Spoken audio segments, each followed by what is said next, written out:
Dean Mangaluz, philstar.com.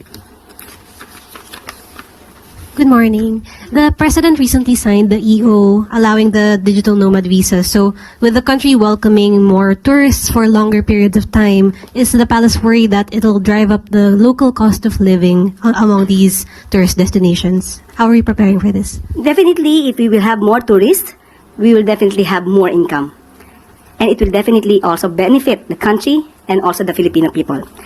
At ngayon ay isinasagawa po ang guidelines para po maisapatupad po itong digital nomad visa. At siguro po meron na rin po kayong kopya ng Executive Order number 86 para po makita po ninyo kung ano po yung mga guidelines na nakalagay po dyan. One quick follow-up. But during the height of the POGOs in the country, we saw how the income of foreign nationals drove up the rise of condo units. So are we considering that since the digital nomads are allowed to stay longer, it might drive up the cost of realty property? We will be having monitoring, unlike with the POGOs before. We will be securing definitely the processes regarding this. There will always be security features in order to protect our country from any scammers or any violations of the law. Follow-up question, Ira Panganiban, DZRJ.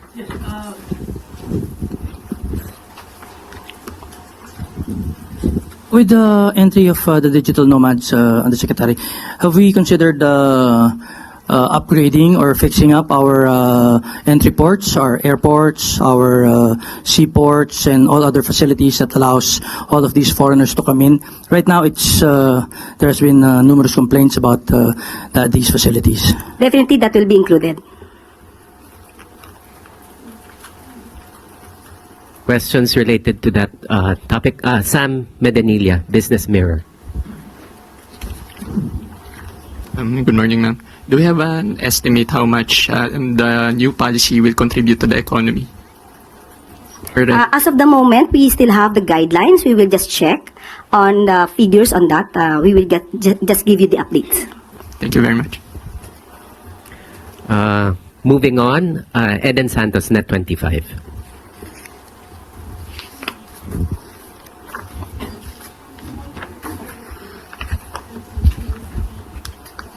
Yusek, good morning po.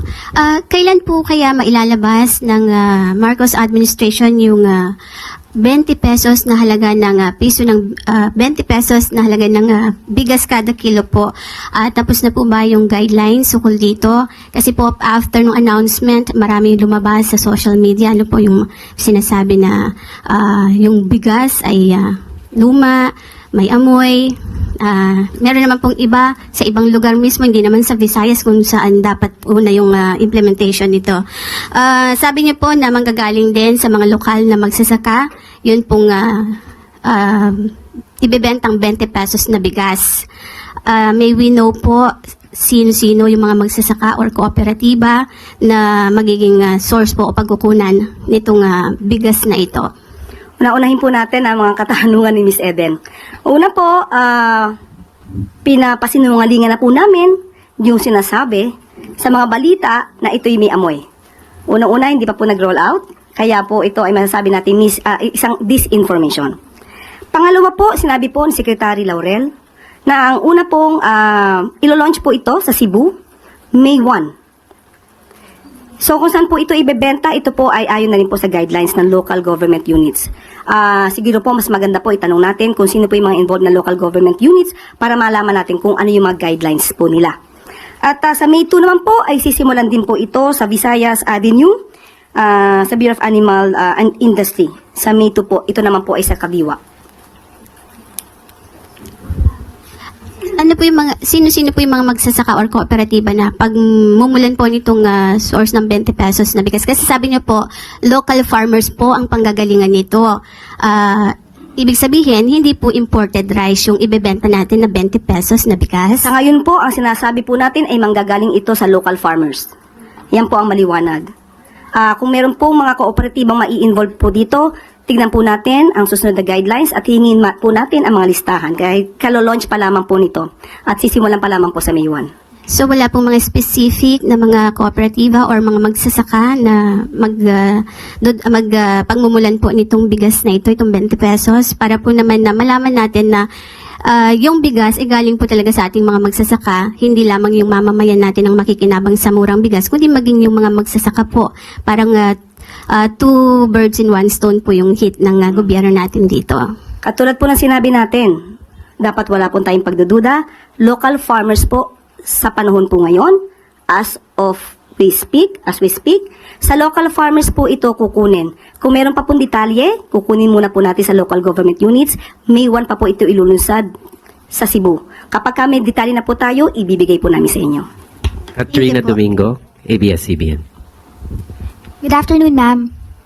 Ma'am, Vice President Sara Duterte has questioned the timing of the release of this 20 peso per kilo rice. How do you convince the public that this is not a form of politicking, particularly because it is being launched weeks before the midterm elections? Kailan pa po ba natin ibibigay ang sakati sa kabayo?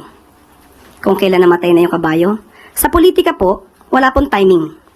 Sa pagbibigay ng ayuda, sa pagbibigay sa mga taong kinakailangan ng tulong, lalong-lalo na yung mga nasa laylayan ng lupunan, hindi po kino-question ang timing dito.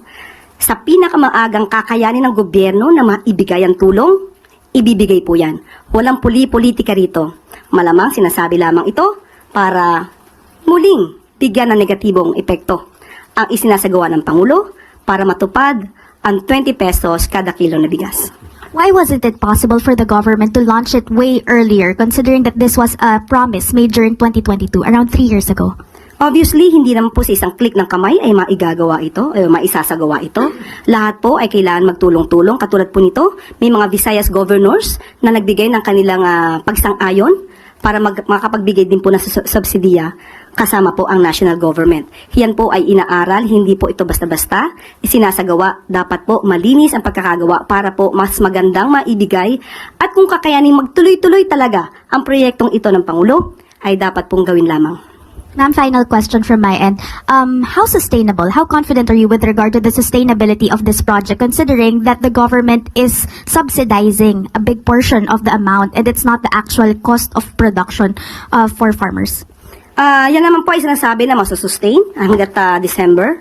Ito pong taon ng December. At ang pinag-uusapan po ngayon ay sa susunod na taon ay maaaring maisama na po ito sa budget. Heidi Sampang, FEBC.